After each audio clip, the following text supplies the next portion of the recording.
The best time to start anything was yesterday, but the second best time is today. And look, we all put things off. We procrastinate and watch time slip by and things just drift away from us. But look, I'm Hector and I've led teams across the public and private sector, taking on some big challenges. And even with all that experience and knowing what it means to get things done, I still battle procrastination. But there's good news. It's a winnable war. And it's not that we're weak willed or broken. The drivers of procrastination are baked into our brains in a very evolutionary way. The limbic system, the part of the brain that handles emotions and reward, it detects an anxiety and fear around a task. And it starts to label it a threat. So then it pushes us chemically towards dopamine hits from scrolling, just TV watching, snacking. Meanwhile, the prefrontal cortex, the part of the brain that thinks long term and builds our futures out, it just gets drowned out. It doesn't have the same response. And so something called temporal discounting happens. It's when we've now exchanged the big reward for immediate gratification. And sure, we all have our own flavors of procrastination, from ADHD to anxiety to just fear of failure.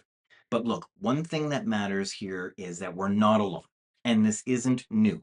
Nearly 3,000 years ago, the Greek poet Hesiod warned us, do not put off tomorrow what can be done today.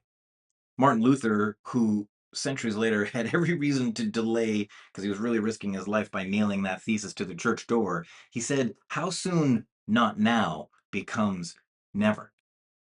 And Picasso, a productivity machine of creativity for 80 years, put it really bluntly, only put off to tomorrow what you are willing to die having left undone.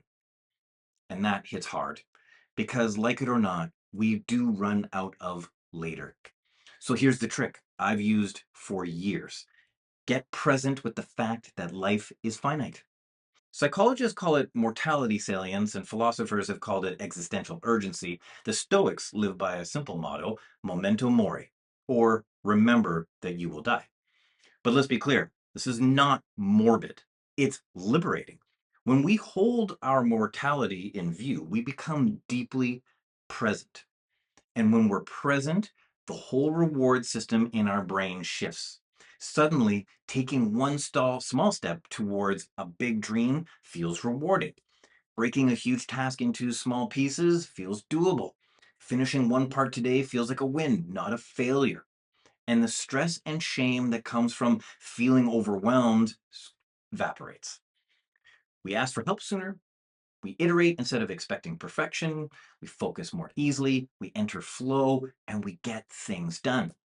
So here's the real lesson: don't obsess over why you're putting something off. That only digs the hole deeper. Shift your perspective. Anchor yourself into the present by remembering that our time is limited and it's incredibly valuable. When I do that, everything has changed. My priorities sharpen, my motivation is clear, and my productivity follows. And take a moment each morning to ground yourself in this truth, because once you start to live with this intention of being truly present, you will be amazed how quickly you can eat the whole elephant.